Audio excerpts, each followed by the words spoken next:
All right, welcome to Bruins Overtime Live, presented by BuyToyota.com. Sophia, Billy, and Razor here with you. 3-0 the final over the Nashville Predators. It took 40-plus minutes. It was about 5-6 minutes left in the game when Charlie Coyle scored that goal. Ended up winning 3-0. Started I was going to say the fireworks, but when it rains, it pours, and he got it going, guys, in a game that the Bruins, how did you feel as we're calling these games, especially against playoff teams, tests? How did you feel the Bruins handled the test? Thought they had a good game? Especially the third period. Yeah. Okay, even though they gave up chances, and there's no doubt that, I mean, look, Nashville's pushing. They're in the whole playoff race thing, too.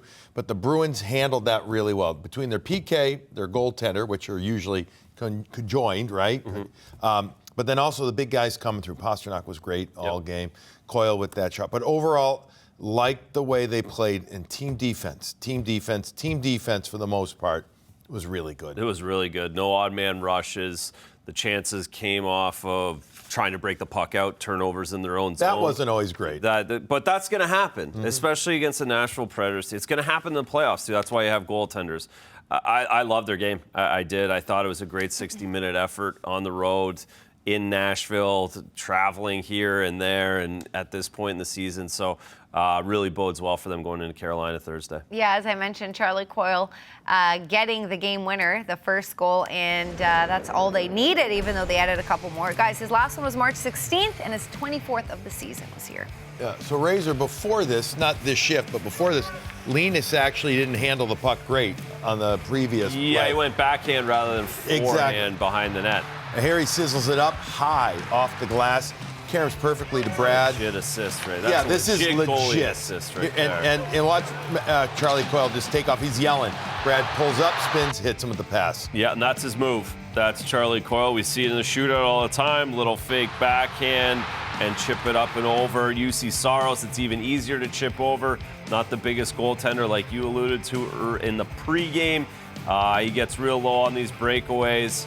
As soon as he drops, Charlie does a great job going up and over the shoulder. What a beautiful play.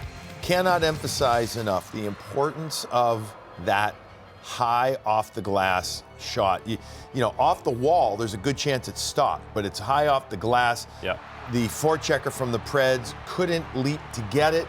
And remember, it's shorthanded, so what's the big deal if it doesn't connect with Brad going out like that? Yep. You just don't turn the puck over in your own zone. So the height of that clear by Linus, that's what started everything right there. Yeah, and as you mentioned, a shorthanded goal. The Predators 0 for 4 with the man advantage. So the Bruins penalty kill strong all game, and they had to kill another one to Mason Lohrei in the third period. It was awesome. It was connected.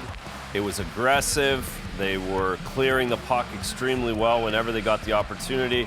But most of all, they were great at the line. And we've seen the troubles the Bruins power play has had entering the zone at the blue lines, making plays. They made Nashville look the same way tonight.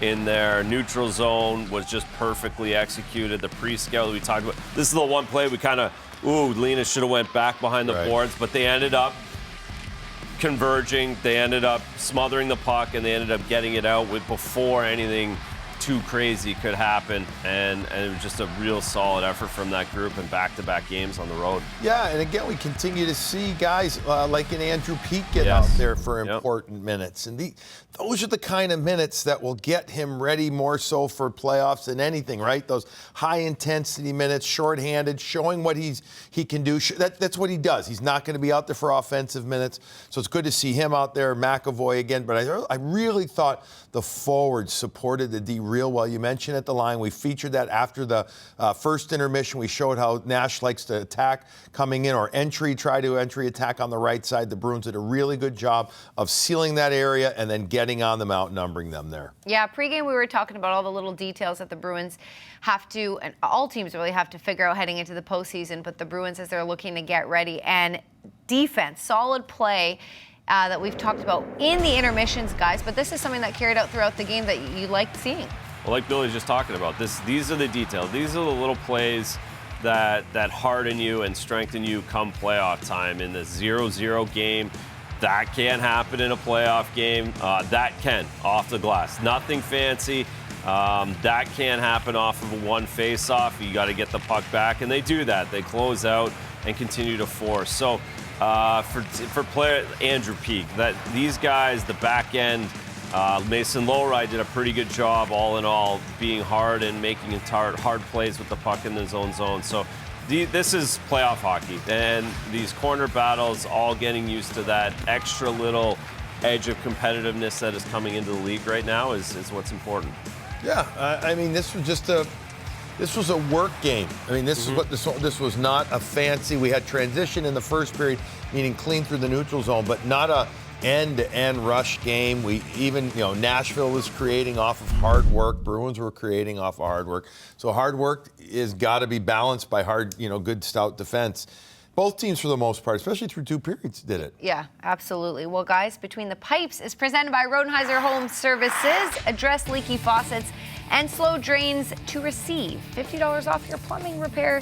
Schedule at Rodenheiser.com today. And we discussed Linus Ullmark in the intermissions. He had an assist today, but guys, solid night for him. Shutout. As good as he couldn't be better. Yeah, exactly. Could not be better. His movement, his attention to detail, his focus through some of the crowds in front. It really, there wasn't anything that I'd even nitpick on saves that he made, let alone being perfect on the shutout. He was lights out tonight, very, very solid, and continues his great play. That's now 7 games in a row with 3 goals or less. His numbers are continually, slowly rising, which is difficult to do at this time of year. Love his game right now. Yeah, he's in a great spot. He sure is. Right now, he has taken over the higher end of the play. I mean, he had lost his previous 2, but as you mentioned, if you take a look, star of the game. The Subaru star of the game. I'll let you do that. Oh, thanks, my read. Yeah, I mean, that's what I get paid for, right? Big time. Yeah. Probably by Subaru. No, not by Subaru, by Nesson. But if they want to pay me, they can. He is our Subaru star of the game. I'm over here. In his last 7 starts, guys, 4-2-1, including the shutout. 32 save shutout, by the way. So great stuff for him. And he was our guest. He pulled a U-Raiser. Adam Pellerin got to talk to a goalie. He talked to Adam postgame. Linus, congratulations on the win. What did you think about the team's ability to really close things out in the 3rd period? That was a great job. We battled all 60 minutes. We know it's going to be a hard game. They came in here with a lot of confidence, but we really went to work. We showed them how good we are. And then the penalty kill coming up huge tonight. You're obviously a big part of that. Talk about the work that the unit did, including yourself. I think we did a great job of not even allowing them to set up in zone, which helps a lot. You don't want them to have long extended shifts in the offensive zone. So that's where guys get tired, and they start battling a little bit and they kind of get lost sometimes. So looking back at it, I'm very proud of the fellas. We just showed the save of the game on the telecast. It was the Ryan O'Reilly save, the one that you made, and made a number of other saves tonight. How do you feel about your game right now as you get closer to the postseason?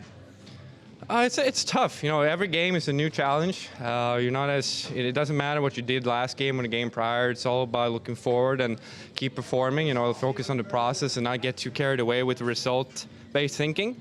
And it's been working well lately in that department. I got a lot of confidence in the fellas in there, as which we all feed off each other. You picked up an assist tonight. Sway had an assist against the Panthers. That's 2 goalie assists in like a week. How about that? Yeah, got to keep a hot streak going. 3's the streak, right? Linus, thanks for your time. Congrats on the win. Thank you. All right, guys, you have some goals to talk about. It was looking a little slim over there, but goals and a win and your birthday. I keep saying that, but yeah, you get to work a little longer on your birthday. Isn't that nice? Isn't that what you dreamed about as a kid? Yeah, yes, absolutely. Yes, work longer with Razor. All right, you guys can catch a brand new Morning Brew that's being recorded tonight. It's on nesson.com/podcast, or if you use something else to listen to your podcast, you can listen there, and it's proudly presented by Berkshire Bank. Coming up after the break, let's get Jim Montgomery's thoughts on this team win. He goes one-on-one with Rick.